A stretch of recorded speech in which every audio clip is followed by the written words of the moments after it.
Punjab Kings के खिलाफ मुकाबले के बाद हार्दिक पांड्या अब अपनी उम्मीद खो चुके हैं और कप्तानी छोड़ चुके हैं।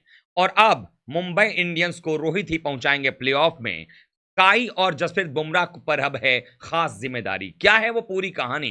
कैसे मुंबई इंडियंस की टीम अब प्लेऑफ में पहुंचेगी? क्या है उनकी राह प्लेऑफ में पहुंचने की? उन सब चीजों पर चर्चा करेंगे। और कैसे आखिरकार पंजाब के खिलाफ मुकाबले में ही हार्दिक पांड्या ने अपनी कप्तानी छोड़ दी थी? क्या है पूरी कहानी, हम आपको इस वीडियो में बताने वाले हैं। तो वीडियो को पूरा देखिएगा, पसंद आए तो लाइक कीजिएगा, शेयर कीजिएगा दोस्तों में, और चैनल पर अगर आप पहली बार आए हैं तो क्रिक रोस्ट की फैमिली में सब्सक्राइब का बटन दबा करके आप भी शामिल हो जाइए। तो चलिए वीडियो को शुरू करते हैं। पंजाब की टीम ने टॉस जीतने के बाद मुंबई को आमंत्रित किया बैटिंग करने के लिए। तो सबसे बड़ा सवाल यही था कि मुंबई जब अपने घर में खेल रही थी, 4 मैचेस लगातार खेली, तो 2 जीती 2 हारी, और ज्यादातर वो चांस ये ले रहे थे कि वो बाद में बैटिंग करना चाहते थे वहां पर। लेकिन यहाँ कंडीशन अलग थे, यहाँ पहले बैटिंग करना था। विकेट्स ऐसा भी नहीं था विकेट की जहां पर कि आप आते ही लंबे लंबे शॉट लगा सकते हो। हालांकि फिर भी तेज शुरुआत रोहित शर्मा ने दिलाई टीम को, लेकिन उसके पहले कि वो और भी तेजी प्राप्त करता पारी, तब तक ईशान किशन आउट हो गए। लेकिन जब सूर्य कुमार यादव आए तो उन्होंने जो है अपनी एक तरीके से ताप जो है वो भारतीय बाकी गेंदबाजों के ऊपर में जो है वो डालना शुरू कर दिया,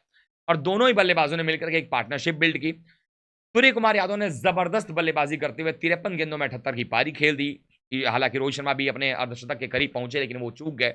उसके बाद तिलक वर्मा ने गेम को फिनिश करके दिखाया, टीम डेविड ने कुछ बड़े शॉट्स लगाए। कुल मिलाकर के मुंबई इंडियंस की टीम ने बनाए 192 रन। अब जवाब में 193 का पीछा करना था पंजाब को। आसान लक्ष्य नहीं था, लगभग 9.5 रन आपको प्रति ओवर बनाने हैं पहली बॉल से।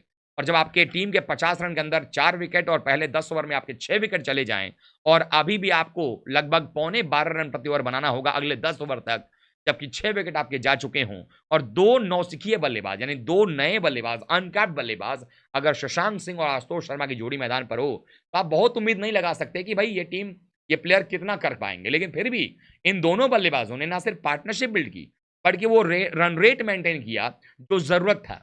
और एक समय ऐसा आ गया जहां पर लगने लगा कि ये मैच जो है पंजाब की टीम अपने झोली में डाल लेगी।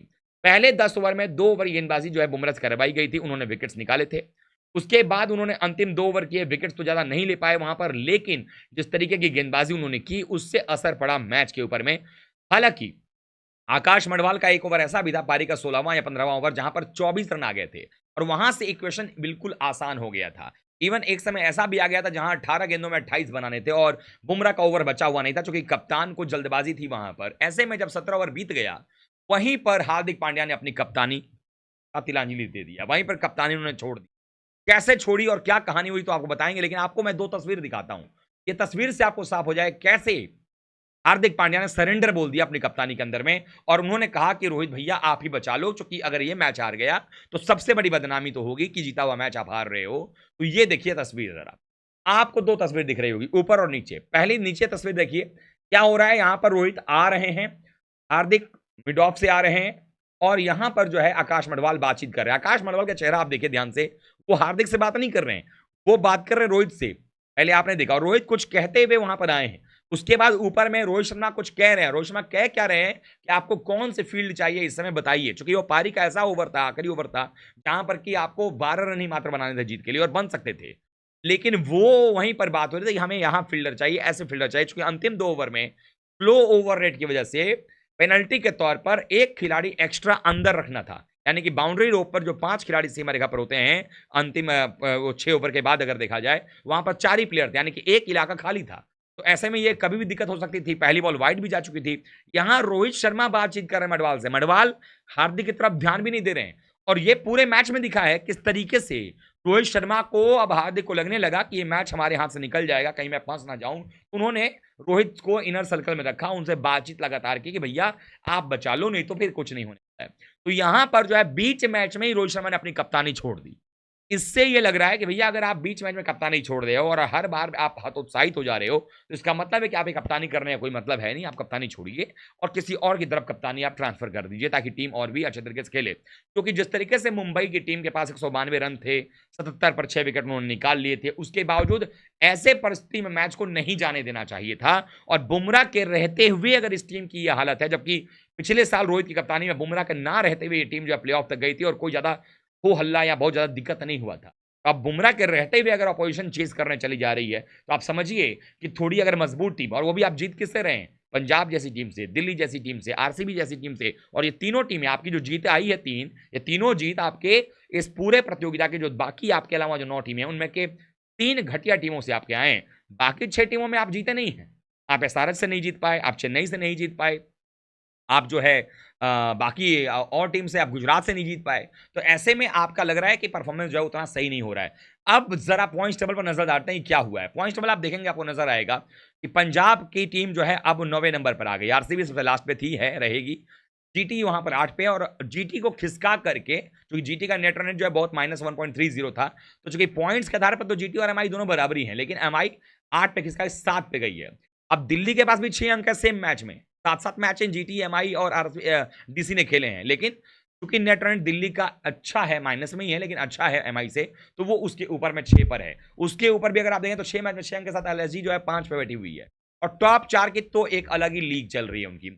ऐसे में जिस तरीके से ये खेल हुआ है, अगर आप बात करेंगे तो ये जो सूरत हाल दिख रहा है आपको, तो ये आप तस्वीरें देख रहे हैं, इससे एक अंदाजा हो गया और एक तो आपको क्लियरिटी तो आपको मिल गई है कि किस तरीके से रोहित शर्मा अगर ना हो तो ये टीम का कुछ भी नहीं होता नजर आ सकता है। और साफ तौर पर जिस तरीके से बुमराह गेंदबाजी कर रहे हैं, 3 विकेट बुमराह ने निकाले हैं, अब तो कुर्जिया भी साथ देने लगे हैं, और सूर्य कुमार यादव जिस तरीके से एक मैच में 0 पे आउट हुए, अगले फिर से तूफानी पर चौका, फिर 0 पर आउट, फिर से तूफानी पर चौका, जिस तरह से खेल रहे हैं सूर्या, इन दोनों खिलाड़ियों पर अब यह तय है कि जिम्मेदारी बढ़ेगी। इन दोनों खिलाड़ियों का जो जिम्मेदारी है वो ज्यादा बढ़ेगा, तभी जाकर के टीम कुछ अच्छा कर पाएगी। और सबसे खास बात यह है कि रोहित शर्मा को, चाहे वो पेपर पर कप्तान हो या ना हो, उनको कप्तानी करनी पड़ रही है। जब मैच में फंस रहे हैं, हार्दिक जो है वो रोहित के पास जाकर के अपना जो है वो हाथ खड़े कर दे रहे हैं कि रोहित भैया आप ही बचाइए। ये चीजें बार बार हो रही है और ये दुनिया भी देख रही है। अगर पंजाब ने आपको आज हरा दिया होता अगर, तो सोचिए कि कितनी बड़ी बेइज्जती मुंबई इंडियंस के लिए होती कि 193 रन आप बुमराह के रहते हुए और 6 विकेट पहले निकालने के बाद भी आप नहीं डिफेंड कर पाए। और आने वाले मैचेस अगर देखें तो उनके 7 मैचेस बचे हुए हैं, अगर क्वालिफिकेशन करना भी है तो 7 में तो 5 आपको किसी हाल में जीतना होगा ताकि आप रेस में बने रहें। 6 जीतेंगे तब जाकर के आपके पास कुछ मौका बनेगा, क्योंकि आपने अभी तक 3 मैचेस जीते हैं पहले 7 में, तो अगले 7 में 6 जीतेंगे तो 9 मैच में 18 अंक होगा, तब आप पहुंचेंगे। लेकिन उसके लिए जरूरी है बाकी टीमों को हराना, और आपके जो बचे हुए 7 मैचेस हैं उनमें से आपके पास 4-5 बड़े मैचेस हैं। जैसे केकेआर से आपके 2 मैचेस होंगे, आपके मैचेस हैदराबाद से 1 मैच है, 3 मैच हो गया। इसके अलावा आपका मैच जो है राजस्थान से 1 बचा हुआ है, तो 4 बड़े मैचेस हैं। दिल्ली की टीम भी जो है अब अच्छा करने लगी, उनके गेंदबाज अच्छे हो गए हैं, कुलदीप यादव है वहां पे, सब कुछ है। अगर उन्होंने भी अगर आपको फेटा दे दिया फिर बहुत मुश्किल होने वाला। तो ऐसे में ये कहा जा सकता है कि हार्दिक पांड्या ने बीच मैच में कप्तानी छोड़ी है।